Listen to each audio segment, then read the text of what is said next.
good morning, and welcome to the Brenda Perryman Show right here on TV 33, WHPR, Comcast 90, or in some places Comcast 20 right now, but it'll be Comcast 90 in Detroit and Oakland County.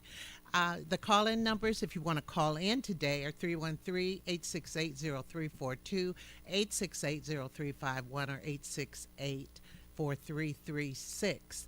And the website, of course, is www.tv33whpr.com. And it's a beautiful day outside. And once again, I'd like to send my condolences to the family of the glorious Dr. Maya Angelou, who went and joined the ancestors. Imagine what they're doing. I think about all the relationships she's had over the years. Does everybody meet up, and everything, and do they welcome her? I'm sure they did. But we have a very, very important show for you today. We have business and we have also literature. So first, without further ado, I'd like to introduce you to two young people. They're young. Mr. Rufus Bartell and Miss Tanay Hankins. Good morning. Good morning. And they are with the Independent Business Association, right? Yes. Rufus, now you're a businessman here in Detroit, correct? Yes. What is your business? Retail, real estate, and marketing. Retail, real estate, and marketing. Yep. That sounds like that could be a chant. Retail, real estate, and marketing. So as far as retail, what, do you have a business? Yeah, Simply Capital Clothing Store, located on the historic Avenue of Fashion. Oh, I know that store. Yes, which is going through a historic reinvention or Renaissance. Renaissance on the Avenue of Fashion, and it's going to be beautiful and it's going to be long term. So we're having a lot of fun on Illinois and want the public to come and see what we're doing. And I think they should, because there's so much history over there on Yes. the Avenue of Fashion. That used to be the place to be, and it is still the place to be. Am I correct? Yes, and in the past it was emphasizing a lot of retail locations. We're still emphasizing retail locations, but there's an eclectic mix of a variety of other types of business, like sit-down restaurants, art galleries, more, well, of course we know that there's hair salons there, but more coffee houses and more restaurants that's coming in the next 12 to 24 months. Well, that is fabulous, fabulous. And Tanay, why don't you tell people about your business? Good morning. Thank you. Speak Brenda, up a little more. Thank you for allowing us to be here this morning. I am co-founder of Biz to Biz Match, and soon to be launched biztobizmatch.com. Oh, good. And what you do, you match up businesses with people who might have some needs in one business. In essence, imagine you had your own well-trained sales force Yes. out there pounding the pavements with you and for you on behalf of growing revenue for your business, growing your business, and creating vetted contracts versus just contacts, and connecting you with organizations and resources that'll help your business grow. But all the while, we provide elite concierge service level really? that small businesses normally couldn't afford in a cost-effective way. Oh, that's great. Now, let's talk about the Independent Business Association first. Rufus, would you tell us about it? And maybe I might have some small business owners or some business owners watching the show. How might they be able to get involved? And so tell us how it originated, and then how can people get involved? Sure. The Independent Business Association started off about 6 or 7 years ago as the Independent Retailers Association. And what we found is that assembling retailers, there was a lot of other types of businesses that was left out. So we began to segue from the Independent Retailers Association to the Independent Business Association to make it more inclusive of a variety of types of business. Now, is this just for Detroit? Well, it's for the whole region. Anybody, your business Oh. can be located anywhere.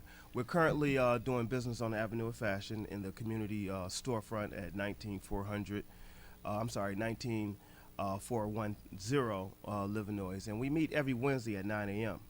And if the buy-in public or the public wanted to be involved be it them being a business or a salesperson or somebody who's involved in business activity, we welcome them. And usually we bring in guests at about 10:30 a.m. But what makes this organization so very important, and other organizations, Brenda, as you well know, is that you got to be a totally organized community. And the way you become organized is being involved in other organizations, and then have those organizations be interconnected with one another. So what we try to do in the Independent Business Association is involve ourselves with other organizations so we can be interconnected and be able to draw that kind of net that brings people in and be able to grow our economy. Right, and you encourage other businesses. Perhaps people can reach out to you since you're in real estate. Maybe I could be a person who's looking for a place to set up, for example, workshops. Well, Yes. I actually do those things. I know, no, I'm a drama person, and people want all these acting workshops, and I can't have everybody come to my house. So I'm looking for a small, Yes. space Yes. and stuff. So maybe somebody like you could help me out.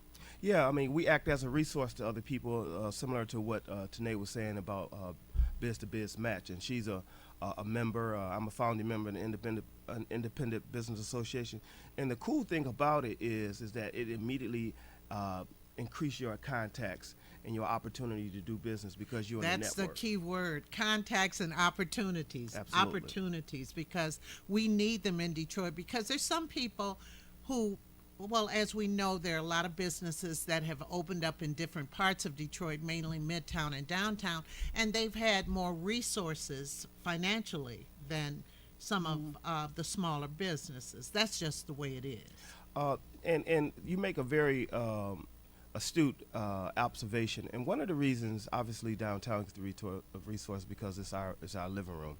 Midtown, under Sue Mosley and Midtown Inc., she's done a fabulous job. And what a lot of people don't realize is that she's been at this for 30 years. And so Midtown is starting to come into his own after all that work. All that time. And so what we're doing on Living Noise, myself, along with key partners like Larry Swaggart, people like Kim Tandy, people who've been there a very long time, and we've been there about 9 years now. So now we're starting to see the fruits of our labor, and the resources are starting to come to Living Noise, because what's happening is that the entire city has to be rebuilt. And I think that we ought That's to play what we wanna see. a total role in the goings-on and the redevelopment of the city. And I think that we could do it. We just have to develop the mindset, keep talking, keep coming on beautiful shows like this, letting people know what's going on, and stay interconnected.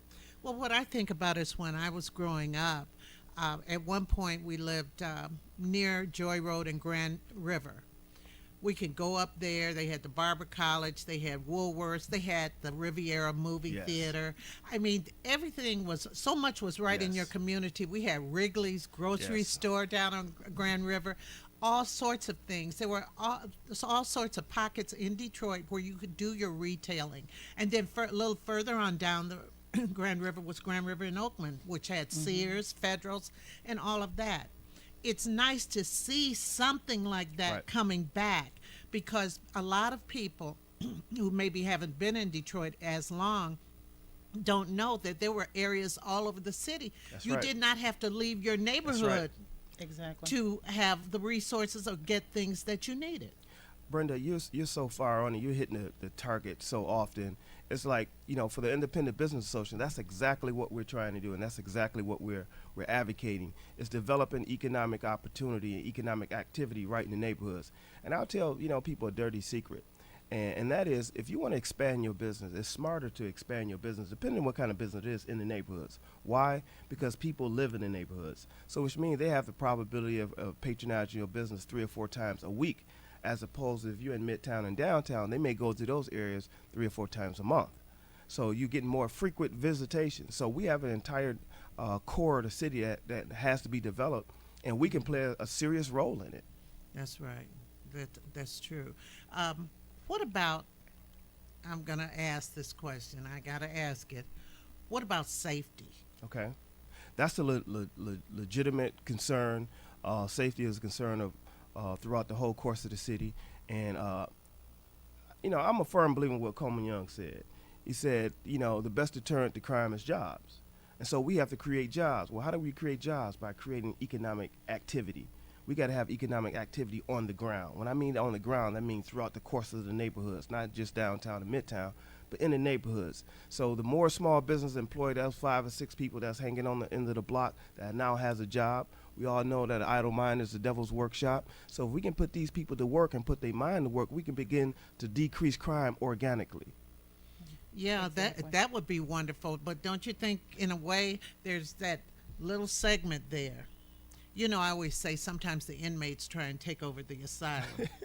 And that little segment who, I'm not going to do it. But I feel that the more people you get involved in, like you say, that you give jobs to, they'll say, man, come on, just you don't. Because all of us growing up, well, I know I did. I knew the thugs in the neighborhood. Oh, yeah. You know, so. People know them. Absolutely. Yeah, You're right. you Yes. know them. You know them. So you definitely, because that is a concern to people. Yeah. Because if I have to park down the street to walk to your business, I want to be safe Right. walking to your business. And that's why the neighborhoods have to be properly developed. And what I mean by that, well, we're creating a circular economy in a neighborhood. Like you said, not have to leave the neighborhood for most of the things that you want and most of the things that you need.